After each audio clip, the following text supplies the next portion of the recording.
Cheers everybody, good morning. Today, it's just water. Because I was reading with my coffee this morning, not filming with my coffee this morning, and I am not quite ready to go for cup 2. So, water.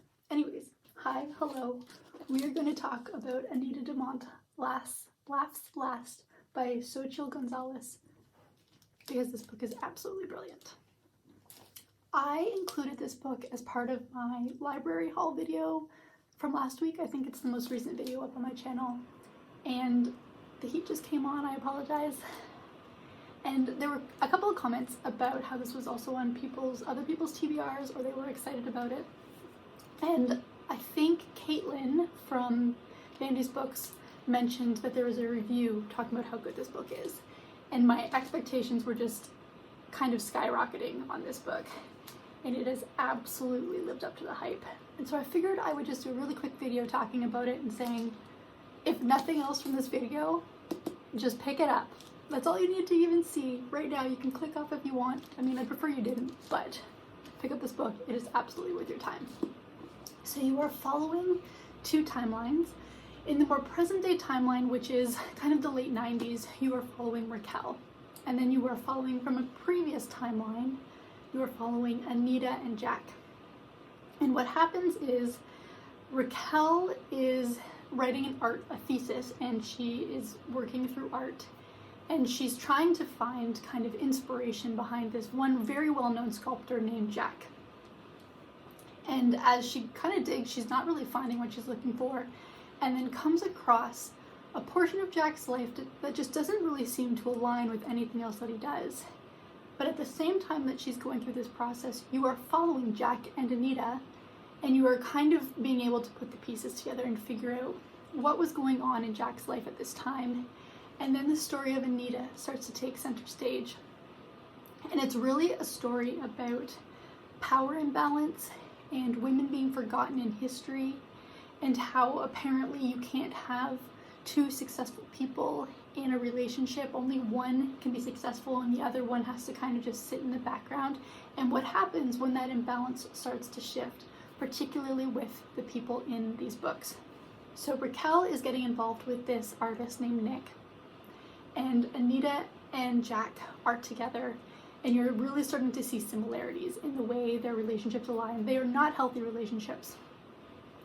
And it's just about this connection to art, but also who has the dominant voice in what is considered art, and what people will do to make themselves appear more worldly, more progressive, more in tune with what's going on around them. And it is such a fascinating look. I really, really love discussions about art. It's something that I find myself enjoying, which is funny because, fun fact about me, I've never been to an art gallery ever in my life, and it is something I really want to do. Seattle has one, and it's something that I think is going to be on my list of things to do, maybe even this month. Should be something that I get to finally experience. I really, when we lived near San Francisco, wanted to go to the San Francisco Art Museum. I don't know if that's the actual name of it, and I never got a chance, but we can go back down to California quite frequently, so hopefully at one point I will get there. But I just find it fascinating that, I love the discussion around art, but I've never been to an art gallery. So total, absolute side tangent. This book, if you liked, okay, there's a couple books that I'm going to kind of compare it to, but just know in terms of content, they're not the same, but there are parts of it that they just brought up a lot of the same feelings or emotions that went with it. First of all, if you like Yellowface by R.F. Kuang, there are a lot of similarities in terms of the voice of the artist. So it's almost as if in that book, Yellowface, you follow the girl, I don't remember her name, I apologize, the white girl who steals the art and presents it as their own. And it's almost as if the girl whose art was stolen, whose manuscript was stolen, has a voice. Like you're getting part of that in this book. And I think a lot of the discussions are similar, but where R.F. Kuang was very obviously quite satirical, This takes a little bit more of a practical approach to it. And while there are absolutely incredible moments of humor in this book, it's not like a dark, heady book by any stretch of the imagination. It is not presented as so forwardly satirical as I think Yellowface was. Which brings me to another kind of comparison, and that is The Bandit Queens by Parina Shroff. The Bandit Queens by Parina Shroff had incredible moments of levity and humor, while also with a really great influx of just very important conversations. And this is done very well in this book as well. I think if you liked the tone of The Bandit Queens, you would also really enjoy this. And thirdly, kind of an interesting comparison, the infuriation factor with how women are treated and presented in this book. If you liked Forbidden Notebook by Elba de Cespedes, which for me was such an infuriating and claustrophobic book, that is also in this, and I think it's brilliant. I think it's such a great combination of those three books. I enjoyed all three of those books very much. I have enjoyed this book so much.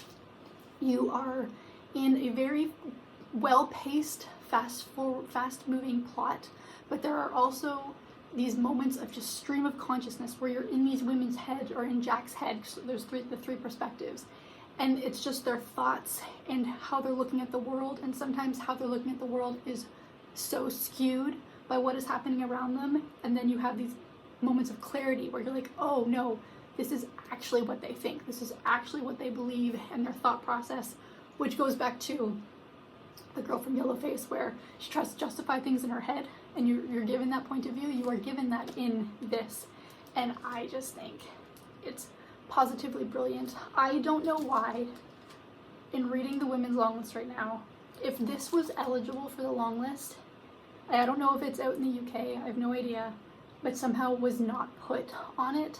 That is awful. That is such an oversight. I think this is spectacular. I think people will love it. I do think it's commercial, but I think it has such a great message. And so if you have the chance, please consider picking this up, because it is spectacular.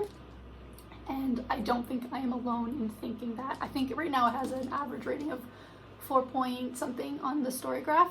So just saying, I don't think I'm the only one loving this book. But I would like to know, if you have read this, what you think of it, and if maybe, am I hyping it up too much? Am I not hyping it up enough? I want to know what other people have their thoughts on this, because I refuse to think I'm alone in loving it. Anyways, that is this video. Hopefully short and quick and sweet, but pick it up. And I will see you actually pretty shortly. I think another video is going to get up semi soon. So I hope to see you there. Bye.